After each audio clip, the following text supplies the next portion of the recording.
ఈరోజు మనం చదవబోతున్న different names of India. మన కంట్రీకి డిఫరెంట్ నేమ్స్ ఉన్నాయి. ఓకే, ఒకటా రెండా అంటే చాలా ఉన్నాయి. అండ్ ఇవి most important names. First and oldest name ఏంటంటే Aryavarta. Arya means fire. So ఇది oldest name of country, of our country. So and second most important పేరు ఏంటంటే భారత్. సో ఇట్స్ దీంట్లో ఒక కన్ఫ్లిక్ట్ ఏముందంటే జైన్ మ్యాథాలజీ ఏమంటుందంటే వాళ్ళ ఫస్ట్ తీర్థంకర్ రిషబ్ దేవ్ కొడుకు పేరు కూడా భరత్. వాళ్ళకి ఇద్దరు కొడుకు ఉండేవారు, ఒక కొడుకు పేరు భరత్.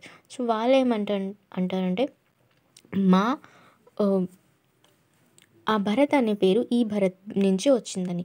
అండ్ హిందూ మ్యాథాలజీ ఏమంటుందంటే దుష్యంతన్ శకుంతల కొడుకు పేరు భరత్ అండ్ తన వల్లే ఇండియాకి భరత్ అనే పేరు వచ్చిందనేసి, భారత్ అనే పేరు వచ్చిందనేసి. So next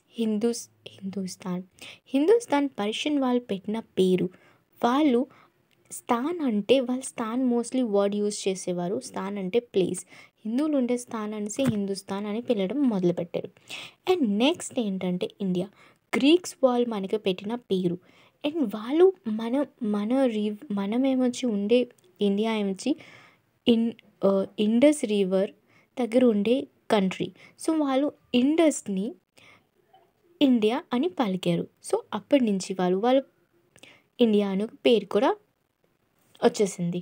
so and most popular పేరు అదే అనుకో India. And next Jambudweep, land of a Jambu trees. అంటే ఒక ట్రీస్ ఉంటాయి, అవి ఇండియాలో చాలా ఉండేవి జంబూ ట్రీస్ అని. సో అందుకే జంబూదీప్ అని కూడా పిలిచేవారు.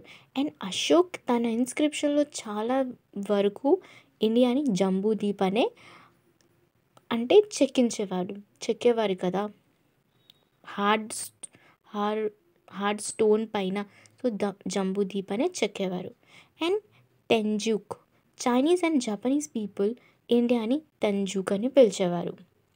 ఐ హోప్ ఇది మీకు అర్థమై ఉంటుంది. Thank you so much.